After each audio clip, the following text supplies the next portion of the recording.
Salut, c'est Cyril le Web de Fou, j'espère que tu vas bien. Aujourd'hui on se retrouve pour un nouveau podcast pour voir ensemble les rendements explosifs de crypto-monnaies. On va voir ensemble comment c'est possible qu'il y ait autant de rendements en fait sur des crypto-monnaies, pourquoi c'est mieux la crypto-monnaie que les systèmes traditionnels bancaires, mais je vais surtout expliquer pourquoi les systèmes traditionnels bancaires sont très intéressants et accroche-toi. Je vais t'expliquer des choses sur lesquelles je me suis déjà fait en fait défoncer par des gens. En fait tu vas comprendre parce que les gens ne connaissent pas la moitié de ce que je vais te dire, donc accroche-toi, ça va secouer. Avant ça tu connais le truc, tu cliques sur le bouton s'abonner, tu vas dans la description, il y a un lien, ça s'appelle rejoindre mes contacts privés. Tu cliques dessus, tu mets ton email et tous les matins tu reçois un podcast à forte valeur ajoutée avec des informations qui vont changer ta vie et ton business, crois-moi. Également, dans la description, tu trouveras le groupe Telegram. Groupe Telegram, je partage plein de trucs. Donc pour le coup, des news crypto, je te partage des news business, je te partage des nouveautés business, il y a plein de choses qui se passent au quotidien et donc même dans ma vie pro, ma vie perso, je te partage un peu tout ça, ma R&D, mes business où ils en sont, qu'est-ce que je fais, etc. Bref, il y a tout qui va t'intéresser dedans et ça te permet de me connaître un peu mieux. Ok ? Allez, on y va pour le podcast.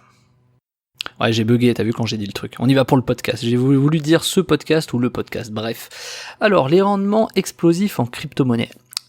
Pour t'expliquer ça, revenons sur les systèmes bancaires.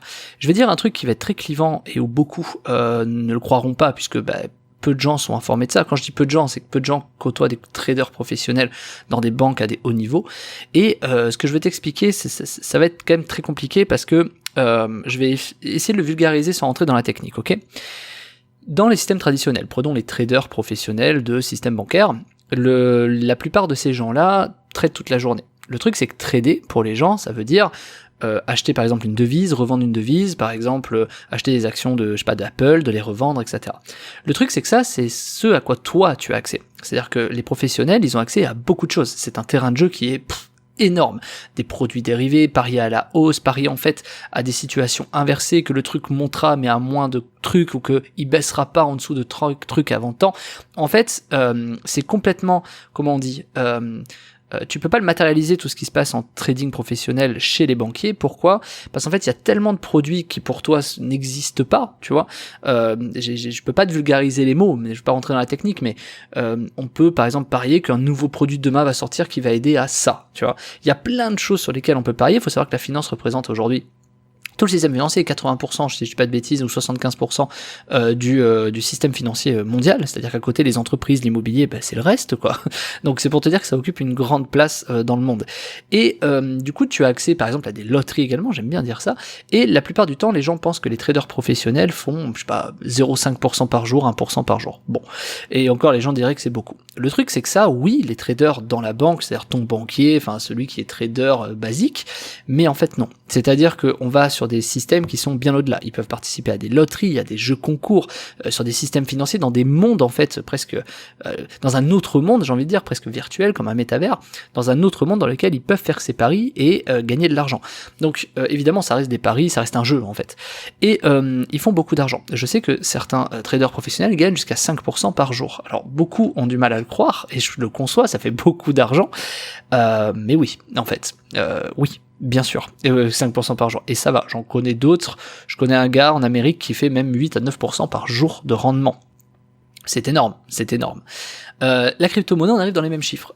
Et le truc, c'est que cette fois, sur la crypto-monnaie, c'est avec ton argent. C'est-à-dire que c'est pas réservé à une catégorie de personnes un peu farfelues, complètement fous, qui vont trader des trucs de malades que tu comprendrais pas. Là, c'est toi. Toi, t'y as accès.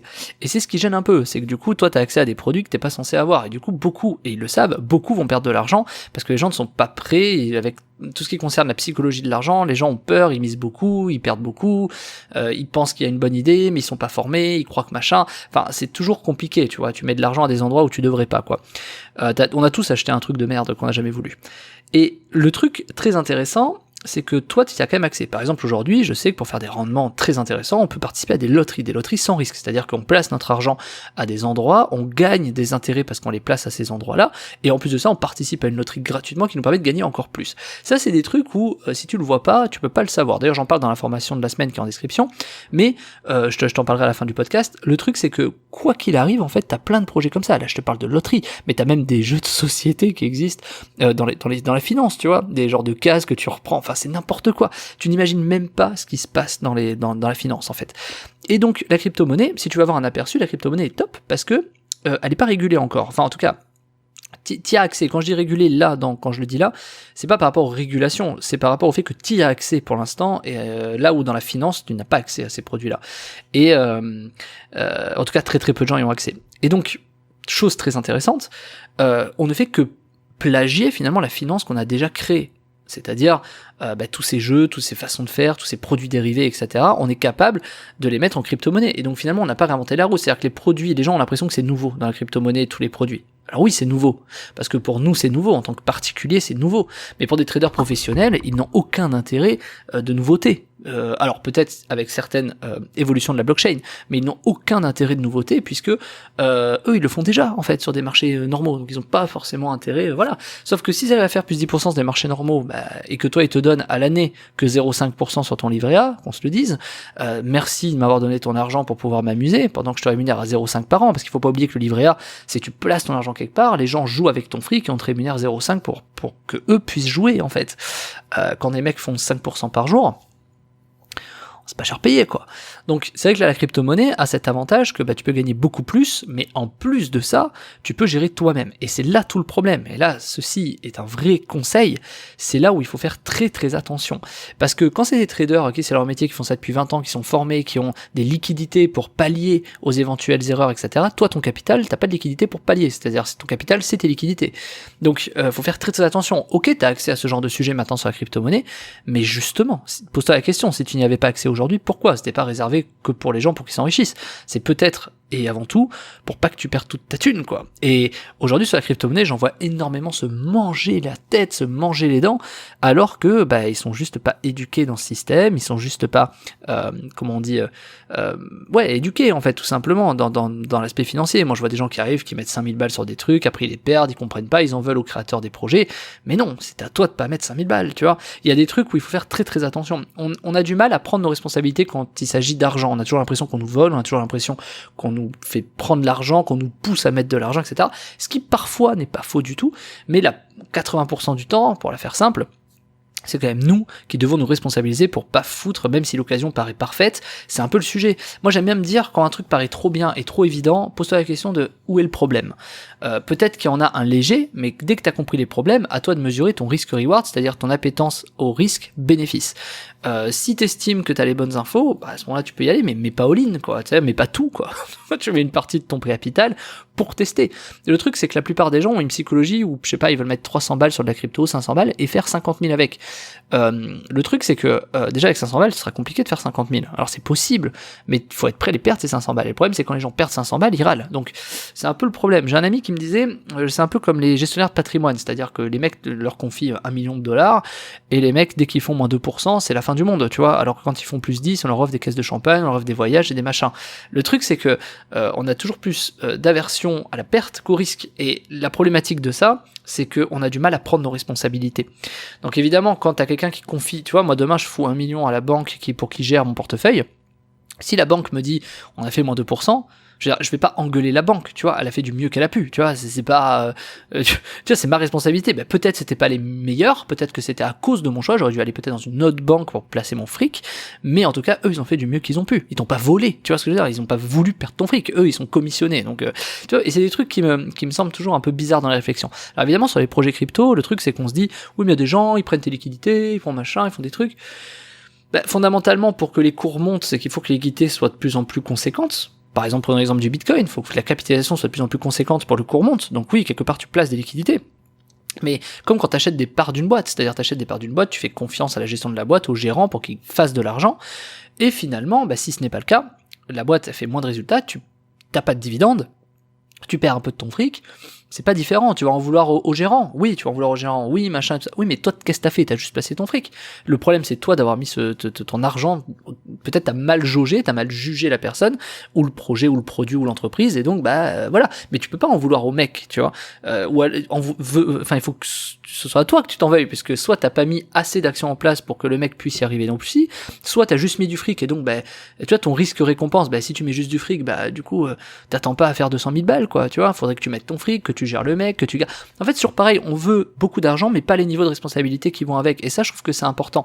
Et c'est là où la crypto-monnaie a franchement fait un tri naturel, une sélection naturelle, parce que ceux qui mettent 10 000 balles dans des trucs qui les perdent et c'était les économies de leur vie, Je veux dire, personne ne doit faire ça.